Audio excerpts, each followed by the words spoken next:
Trap, film yang disutradarai oleh si master bergenre thriller yaitu M. Night Shyamalan ini bercerita tentang seorang ayah terbaik di dunia yang bernama Cooper. Dia sedang pergi ke konser bersama dengan anaknya, tentu saja untuk menyenangkan anaknya, namanya aja ayah terbaik di dunia.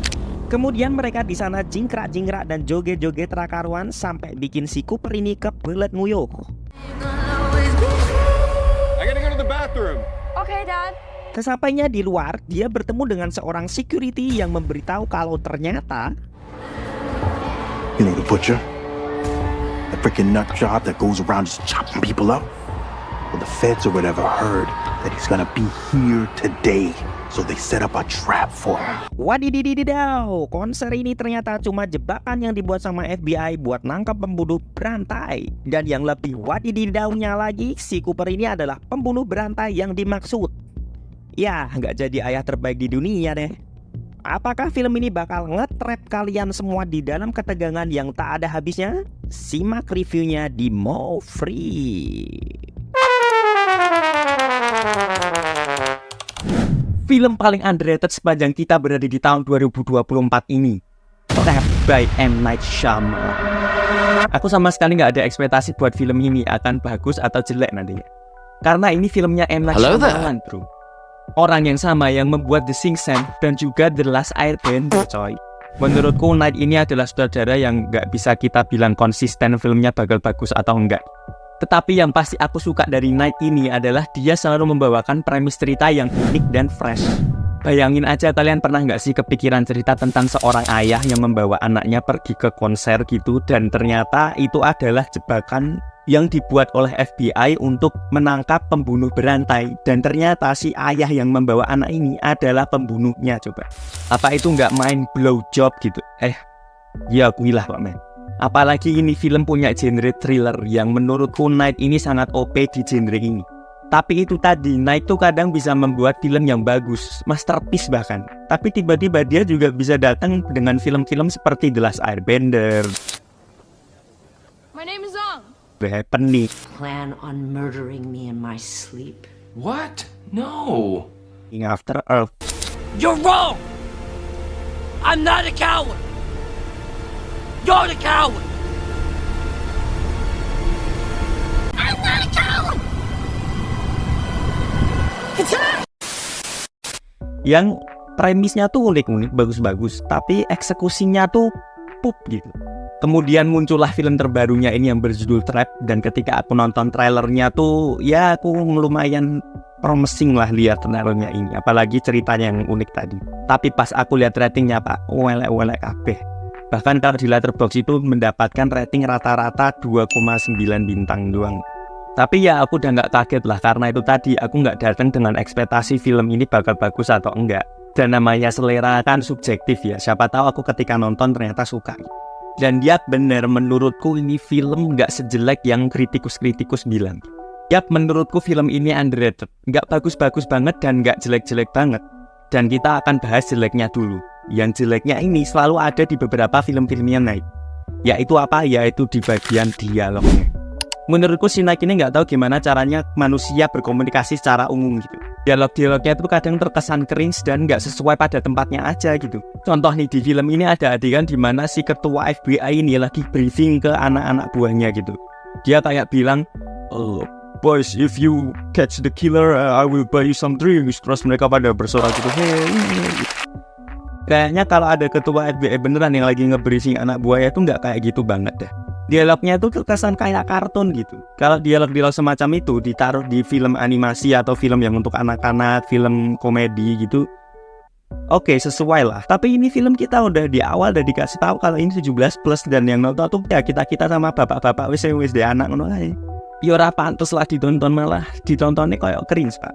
Anyway, tapi meskipun dialognya terkesan meh, tapi menurutku kepenulisan di sini, writing di sini menurutku lumayan sih. Untuk dari segi film yang mempunyai konsep cerita yang rumit dan kompleks, menurutku kepenulisan di film ini lumayan oke lah.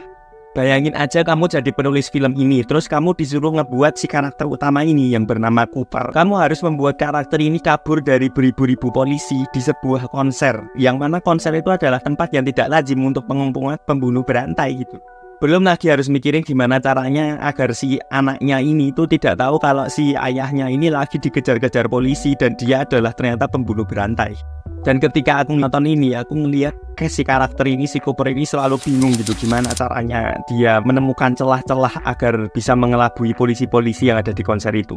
Dan di situ aku secara tidak langsung melihat juga bingungan Night dalam menulis film ini. Dan itu kelihatan banget di awal-awal kepenulisannya emang agak berantakan sih. Semuanya terkesan kebetulan gitu. Night bikin semua tampak gampang bagi si ayah ini untuk menemukan celah-celah atau event-event yang membuat dia kabur dari kejaran polisi. Tapi aku paham karena ya itu tadi nggak gampang. Dan aku appreciate banget sama kepenulisannya Night di film ini. Karena meskipun di awal tampak berantakan ya, tapi semakin filmnya berjalan, semakin aku melihat keputusan-keputusan yang diambil oleh Night dalam si karakter ini tuh terlihat cukup pintar gitu. Dan tentu saja keahliannya si Night, yaitu menjaga ketegangan, tension dari awal film sampai akhir itu masih ada di film ini. Omong-omong soal tension ya, ini adalah aspek dari film ini yang paling aku suka. Tahu sendirilah track recordnya Night dalam membuat film-film thriller itu gimana. Mulai dari adegan di film Split ketika Kevin yang menjadi kepribadian bocilnya itu sedang menceritakan kalau kepribadiannya yang ke-24 akan muncul gitu. Itu kan tegang mampus ya scene itu ya. Kalau nggak adegan di film The Village di mana si Ivy Walker itu lagi bersembunyi dari jaran The Creatures gitu. Itu kan merinding pola. Nah, tension-tension seperti itu untungnya dihadirkan lagi di film ini. Dan si Night ini masih belum kehilangan bakatnya dalam hal thriller. Dan di sini juga yang aku suka, kita itu berada di perspektif yang unik ketika menonton film ini. Biasanya kan film-film thriller yang lain, film-film tentang tema pembunuhan yang lain, kita selalu berada di sudut pandang korban yang lari dari si pembunuh. Tapi kali ini beda, Pak. Kita dibawa di sudut pandang si pembunuh. Dan di situ kita dibikin gregetan gimana caranya si pembunuh ini kabur dari kejaran-kejaran polisi. Dan di sini Night dengan pintar bisa membawa emosi penonton untuk mau si pembunuh ini berhasil dari kejaran-kejaran polisi. Itu menurutku sudut pandang yang cukup unik sih. Dan Josh Hartnett mengambil peran cukup besar dalam membuat karakter ini berhasil. Kita akan bahas lebih detail di bagian karakternya. Oke, keputusan unik yang dibuat oleh Night di film ini adalah dengan menjadikan Josh Hartnett ini sebagai casting untuk memerankan peran menjadi orang psikopat. Awalnya aku ragu sama aktor ini. Secara film-filmnya sebelumnya itu dia selalu mengambil peran-peran yang terkesan bisa dibilang cukup aman. Dan ternyata dia cocok sekali dalam memerankan orang psikopat yang bernama si Cooper ini.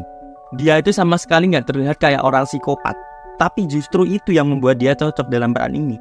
Dia bisa sangat pintar menyembunyikan sisi gelapnya dengan pura-pura menjadi ayah terbaik di dunia. Dia ramah dengan orang lain, semua tampak baik-baik saja. Bahkan dia bisa pandai sekali berbohong kepada orang dan bisa mudah membuat orang itu langsung percaya sama dia. Pokoknya look dan performance dari si Josh ini sangat mendukung dia untuk memerankan peran yang sebenarnya mempunyai dua kehidupan yang berbeda. Dan dia mencoba untuk menjauhkan kedua dunia ini saling bertabrakan. Intinya dia apik banget dari wong soalim tapi ternyata psikopat. Tapi karakter-karakter lain di film ini menurutku meh semua sih. Kayak mereka semua itu cuma jadi plot device aja, alat pembantu buat untuk memajukan plotnya berjalan. Dan karakter-karakter di sini tuh treatmentnya kayak kartun gitu, kayak NPC aja. Ya tadi itu dialog-dialognya cringe. Terus ketika kalau kita ngelihat karakter-karakter ini tuh kayak kita merasakan kayaknya nggak kayak gini deh kalau di kehidupan nyata. Kayaknya mereka nggak akan bertindak atau berespon seperti ini deh. Contohnya karakter security di film ini yang dia itu yang memberikan info kepada si Cooper ini kalau ternyata konser ini hanyalah jebakan untuk pembunuh berantai gitu. Di situ dia kayak kartun banget Pak, sumpah. Kayak a little bit annoying dan dialognya cringe gitu. Mesti ngeluh lah pokoknya.